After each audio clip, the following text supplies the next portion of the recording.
morning, good afternoon, good evening.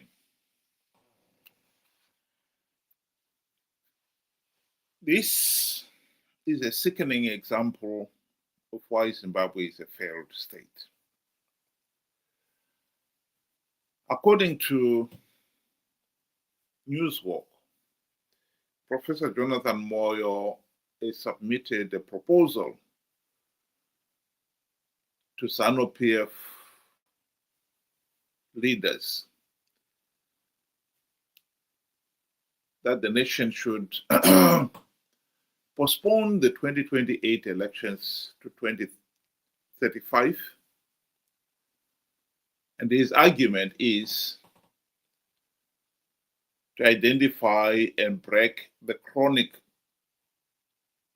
toxic barriers to efficient and effective service delivery, infrastructural development, and socio-economic progress in Zimbabwe, primarily caused by the scourge of perennially disputed elections and resultant toxic governance environment. He, of all people, should know that the problem of disputed elections, the toxic governance, are man-made problems. And they are caused by Zanu PF and their opposition MDC-CCC sidekick. And here we've got a case where those who are responsible for the mess are the ones who are coming forward and saying, we also know what the solution is. And we, the victims, have no say in it. We just have to take it. Of course, this is not a solution at all. Here is Professor Jonathan Moyo admitting that Zimbabwe can never hold free, fair, and credible elections, and explaining why.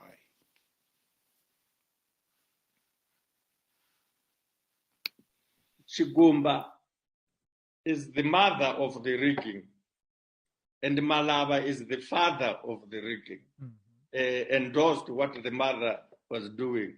It is actually scandalous. You see, ZEC is not supposed to be controlled by any authority. Yeah, it's supposed to be independent. It is an independent constitutional body. In fact, independent commission.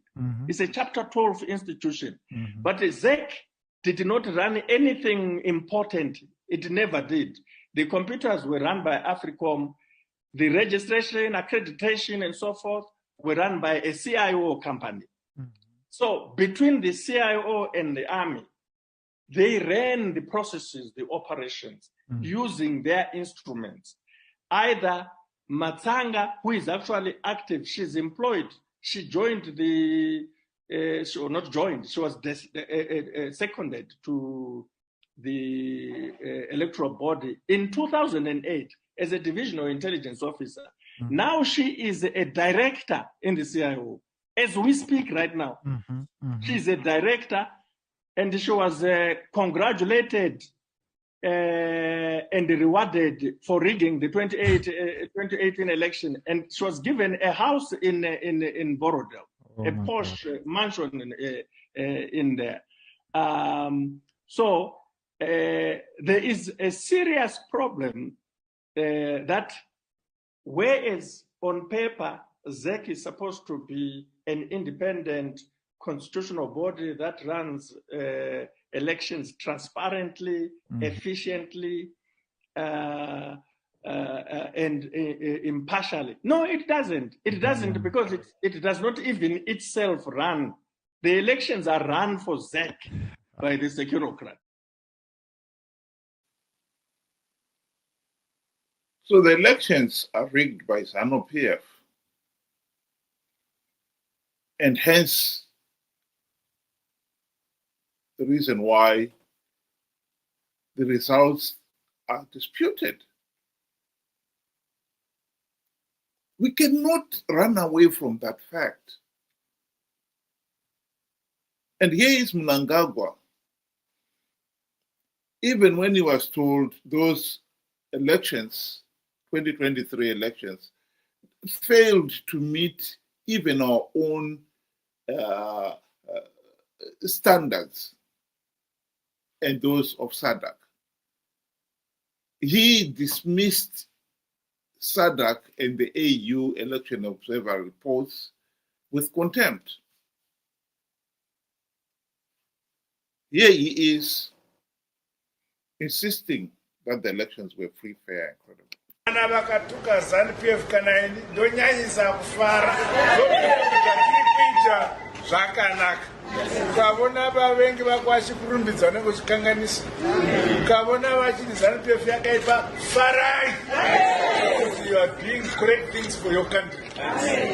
Homu takaita elections zedu kuna vamwe vaitaura zvisina musoro zvikanzi maelection anafamba zvakanaka ndezvavo.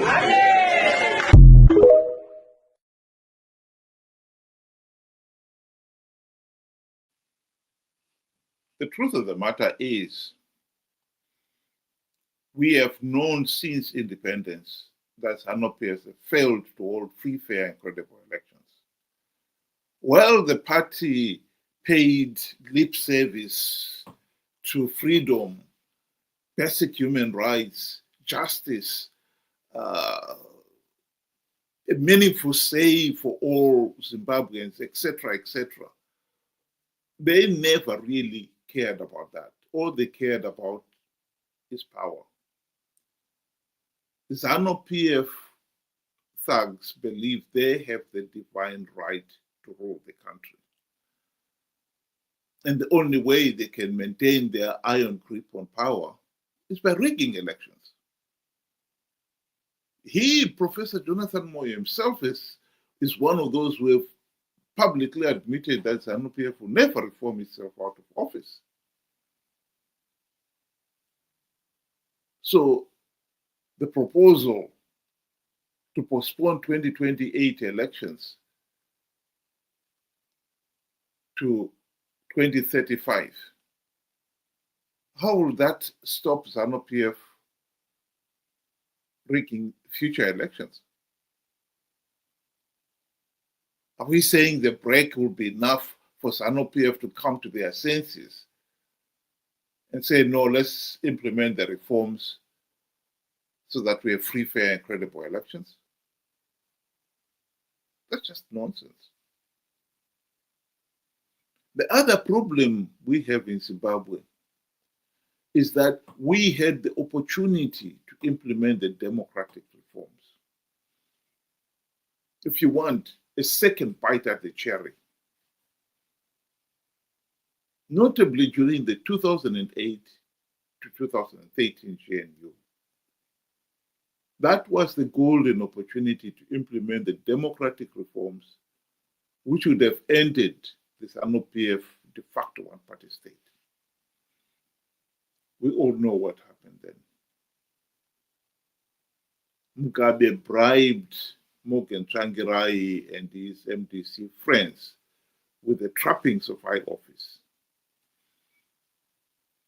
The E-class Mercedes-Benz for all the deputy ministers, the two deputy prime ministers, and Prime Minister Morgan Tsvangirai himself, plus the generous salary and allowances. And for Morgan Tsvangirai, the $4 million mansion in Highlands, etc., etc. And in return, the MDC leaders forgot about implementing reforms. Zanu PF cronies boasted when they were asked, why is MDC leaders not implementing the reforms during the GNU? They publicly boasted, Mazwana MDC azidza kutyanyerere.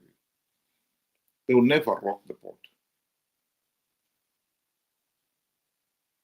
And ever since the GNU debacle, MDC CCC leaders have participated in flawed elections, knowing fully well that the process is flawed, knowing fully well that by participating, they're giving Zanu PF legitimacy.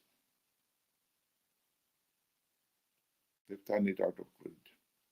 The same reason why they failed to implement even one token reform during the GNU. Here is Chamisa telling his supporters that CCC was going to win big and he was forming the next cabinet. He even invokes the name of God. Makorokoto Zimbabwe nokuti hakuna munhu anomira kana denga raronga plan. Denga raronga plan, denga harifo iri. Plan ya Mwari haifo iri. Ini ndatanga kugadzira cabinet. There is no way we are not going to form a new cabinet. There is no way we are not going to have a celebration. There is no way we are not going to have an inauguration. Let's start preparing for our inauguration. Let's start preparing for our celebration.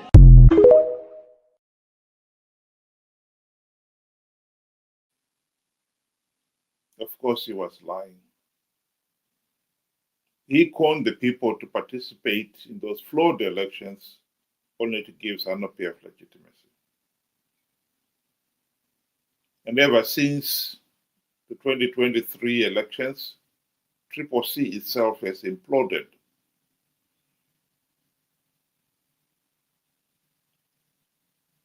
Those who are still faithful to Chamisa are tiny in Parliament and in the Senate. The others have gone off with the new Secretary General of CCC, Segezo Salangu. They've all but joined Zanu PF. What Professor Jonathan Moyo is proposing here, he is suggesting that this can be done by Parliament and Senate approving the proposal with 2/3 majority without any need to go to a referendum.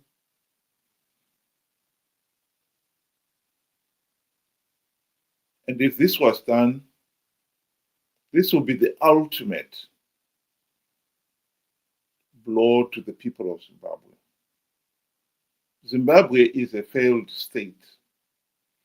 We have all this political chaos because the ordinary people of Zimbabwe have been denied a meaningful say in the governance of the country.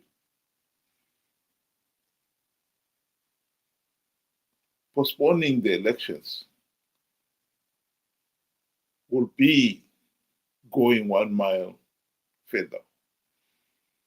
They've usurped the people's right to a meaningful vote, and now they're taking it away altogether. How that fixes the problem, beggars belief. Postponing the elections will be rewarding the very same people who are responsible for the political chaos that has seized the country all these last 45 years. It will not change anything. At the end of 2035, the country will find itself in exactly the same position we are in, if not worse. Because I can rest assure you, Zanu PF is not going to have its moment on the road to Damascus and suddenly become Democrats. Neither will the MDC CCC leaders finally be inspired so that they are no longer corrupt, incompetent, and utterly useless. They will still be corrupt, incompetent, and utterly useless. They will happily vote to have the elections postponed until 2035 because it gives them a chance to continue the looting. That will be the only thing that will be accomplished by postponing the elections. I think the people of Zimbabwe should be aware of these political machinations and make it very clear that they would not accept it. It's bad enough that they've been denied a meaningful say in the governance of the country these last 45 years. But to have that right taken away altogether is an outrage.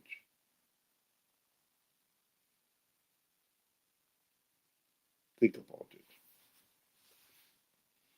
Thank you very much. Have a good afternoon.